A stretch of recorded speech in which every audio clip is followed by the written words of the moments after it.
7h15, c'est l'heure de l'invité du jour avec cette question. Comment va-t-on vieillir en France dans les années qui viennent? Le plan grand âge attendu ces jours-ci a été à nouveau reporté. Bonjour Dany Forster. Bonjour. Vous êtes directeur d'EHPAD public, vous avez été auparavant aide-soignant, donc vous connaissez très très bien le quotidien des EHPAD. Un rapport du ministère de la Santé a publié cette semaine et tire la sonnette d'alarme. D'ici 25 ans, un Français sur 3 aura plus de 60 ans.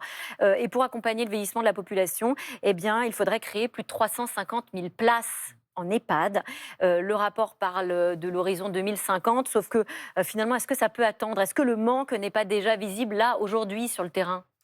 Il faut agir maintenant, parce qu'à l'horizon déjà 2030, nous aurons plus de 800 personnes âgées qui auront plus de 75 ans.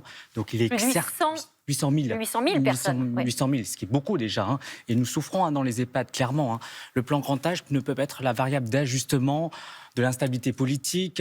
On ne peut pas reporter à chaque fois au gré des remaniements ministériels, des aléas budgétaires. Il faut vraiment que les responsables politiques prennent leurs responsabilités, puisque dans les EHPAD, vous avez des personnes qui méritent mieux, et puis vous avez du personnel qui souffre parce qu'ils ne sont pas nombreux. C'est justement la question que j'allais vous poser. Mélanie parlait des lits à l'instant, mais il y a aussi les personnels. Le plan prévoit un recrutement de 200 000 personnes.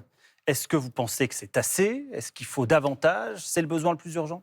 Il faut davantage, parce que vous savez, dès le matin, les personnes âgées, lorsqu'ils se réveillent, les soignants s'occupent d'eux pour la toilette, après ils les accompagnent pour manger, après il y a des animations, et l'après-midi propose des siestes, et après encore des animations, et à nouveau aide à manger pour le dîner. Donc il faut du personnel soignant. Il n'y a pas que le soin, il y a aussi le temps consacré à échanger avec les personnes âgées, puisque vous savez, ils ont besoin d'être entourés. Et clairement, actuellement, nous avons des personnes âgées qui n'ont pas ce temps-là. En moyenne, on parle de 1 soignant pour 12 patients. C'est le cas à peu près dans les EHPAD que vous dirigez? Exactement, c'est-à-dire que dès 7h du matin jusqu'à 11h, vous imaginez, c'est une cadence où ils peuvent consacrer très peu de temps pour les personnes âgées. À peu près, il faut compter 15-20 minutes, ce qui est peu.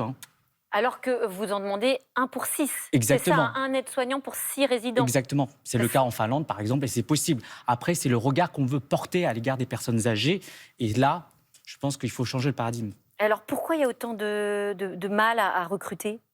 Puisque le personnel ne veut pas rester forcément travailler dans les EHPAD, puisqu'il y a une surcharge de travail importante, et puis ils ne sont pas assez nombreux. Donc vraiment... Oui, mais pourquoi ils ne sont pas assez nombreux? Pourquoi est-ce qu'on ne recrute pas d'ores et déjà plus? Et puisque les personnes veulent aller à l'hôpital, ne veulent pas forcément aller dans les EHPAD, puisque c'est un cercle vicieux, clairement. Parce que c'est dur, C'est dur, c'est éprouvant, et puis vous avez des familles qui sont mécontentes de la prise en charge, donc il y a un manque de reconnaissance de la part du personnel soignant, et donc c'est pour cette raison qu'il faut vraiment mettre du personnel soignant en nombre dès maintenant. Alors, il y a les soignants qui ne vieillissent pas, et puis il y a peut-être ceux qui partent. Comment vous faites pour retenir les soignants qui actuellement sont peut-être en burn-out ou en non-ras-le-bol? Alors, moi, je pense qu'il est important aussi de former le personnel soignant. C'est important, la formation de la bientraitance, la formation aussi pour comprendre les sujets âgés qui ont des troubles cognitifs, qui ont des maladies comme la maladie d'Alzheimer et tout ça, c'est important. Et je pense que si on forme davantage nos personnels soignants et qu'on les considère, oui, je pense qu'ils vont rester, on l'espère. Vous avez parlé de maltraitance, on a tous en tête le scandale à Orpea, les problèmes de maltraitance aussi dans d'autres maisons de retraite. Pour ceux qui nous regardent, qui doivent accompagner un de leurs proches dans un EHPAD, est-ce que vous avez des conseils pour bien choisir son lieu de retraite? Est-ce qu'il y a des signes aussi qui montrent que des résidents sont heureux, épanouis? Moi, je pense qu'il faut visiter un EHPAD à n'importe quelle heure et à tout moment. Ouais. Donc là, je pense que c'est vraiment important, le matin ou l'après-midi. Demander aussi et interroger les familles qui rentrent dans l'EHPAD ou qui sortent, ou même interroger directement les résidents et même le personnel. Et puis, vous savez, vous avez des avis maintenant qui sont disponibles sur Internet. Ça permet de choisir correctement son EHPAD. C'est important parce qu'après, ça peut être leur lieu de vie. Et donc, il faut bien choisir avant de rentrer dans une structure. Après toutes ces polémiques-là dont on a parlé, évidemment, avec le scandale Orpea, est-ce qu'il vous pousse un peu à la réflexion? Est-ce que vous vous dites, il faut qu'on réinvente le modèle? À quoi il ressemblera l'EHPAD de demain?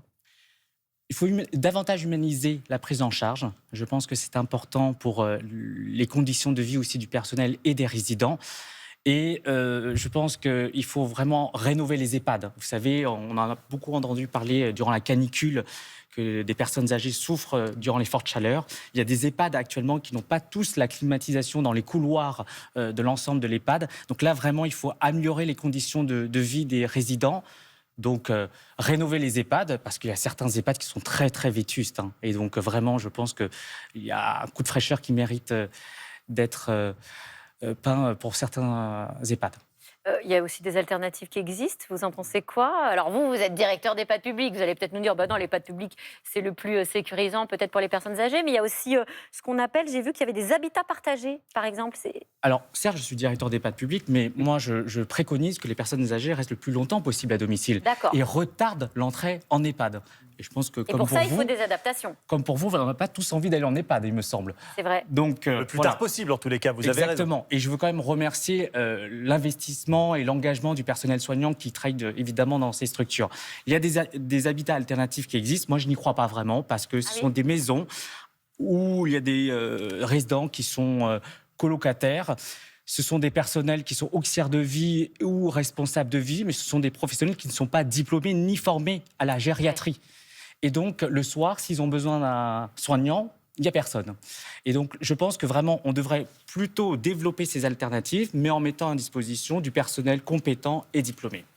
Merci Danny Forster. Merci. Plus de personnel, plus de bienveillance, plus de formation aussi. Et peut-être tout ça, ça sera dans le plan grand âge qu'on attend et qu'on va suivre évidemment Le avec défi est vaste. beaucoup d'attention. Merci à vous d'être venu sur notre plateau.